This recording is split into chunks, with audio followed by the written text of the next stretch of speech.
Ndugu yetu alikuwa katika hali ya uchakarikaji wa maisha ya hapa na pale ili kuleta ustawi bora wa kimaisha. Katika historia mtasikia baada ya kufuatilia sababu za kifo chake, wanatokea wanyang'anyi, wevi na wanyang'anyi, wanamcharanga mapanga. Huko ni kukosa aibu ya kujali utu wa mtu ambaye ameumbwa kwa sura na mfano wa Mwenyezi Mungu, hata katika ile leke la ubinadamu. Leo hii dunia yetu imekumbwa na hii changamoto ya utoaji wa uhai kiolela. Nani amekupa mamlaka hayo? Huo ni ufedhuli wa kutoa uhai wa mwenzako. Sio kazi yako wewe, unasababishia kizazi chako laana. Hiyo damu iliyomwagika ya ndugu yetu Richard italia kwa kizazi na kizazi mpaka cha 10 kwa waliotenda hayo walioyafanya. Tumepoteza ile hadhi ya kuheshimiana kama binadamu. Kama binadamu tuko radhi kuuana, kuchinjana ili nini? Hapa nilipo mimi tayari nina saa ambayo sijajua ni saa ngapi, nina tarehe ambayo tarehe sijajua ni saa ngapi, ambayo mwana wa Adamu atakuja kunichukua. Usihangaike kuniua, niache. Kama tumekosana, njoo tupatane.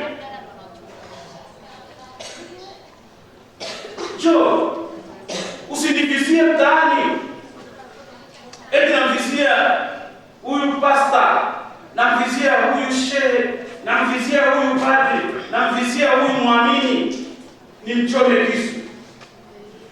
Ili nini sasa? Nimekufa, umenirahisishia kwanza kunipunguzia taabu hizi za dunia. Ile kwako umejisitisha gunia la misumari. Tumsifu Yesu Kristo. Tukemee hayo maovu yanayozidi kushamiri katika jamii zetu. Tusiyafumbie macho. Ukatili unaozidi kuongezeka. Ni juzi katika vyombo vya habari tumesikia yule baba baada ya kugundua kwamba mtoto yule si wa kwake, akamuua yule mtoto. Haijatosha kumuua yule mtoto, akarudi akamuua na yule mama wa mtoto. Kale katoto kamekosea nini? Mwingine baada ya kugundua watoto wote watatu sio wa kwake, wameshakuwa wakubwa, wengine miaka 3, wengine miaka 5, kingine kwa na miaka 62 huko kusini. Akawateka wote wakiwa wanajiandaa kwenda, walikuwa wanaenda msikitini, wakawateka wote. Tunakwenda wapi?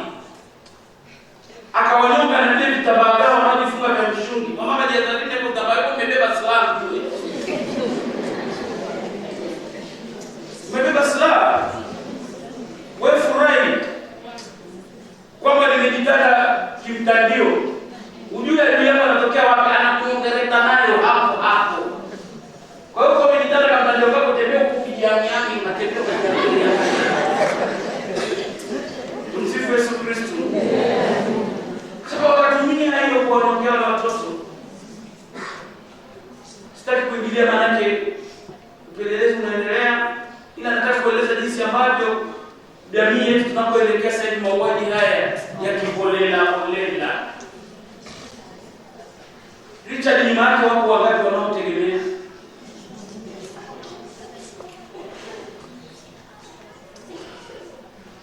Umekatisha uhai wake. Umewatesa wangapi huko nyuma? Naongea hichi kwa uchungu, kwa sababu mzazi wake, mama yake, mara 3 nimefika nikimhudumia pale nyumbani.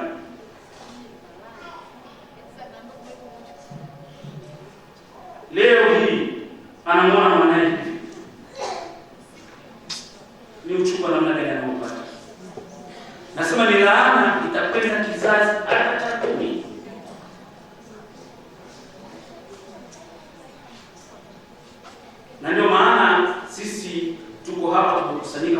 msikilizaji, kuendelea kumwombea ili yale madonda yaliyoandamana na miili yake Mwenyezi Mungu akapate kuyafuta, akapate kumwondolea adhabu hiyo, aweze kuurithi uzima ule wa milele.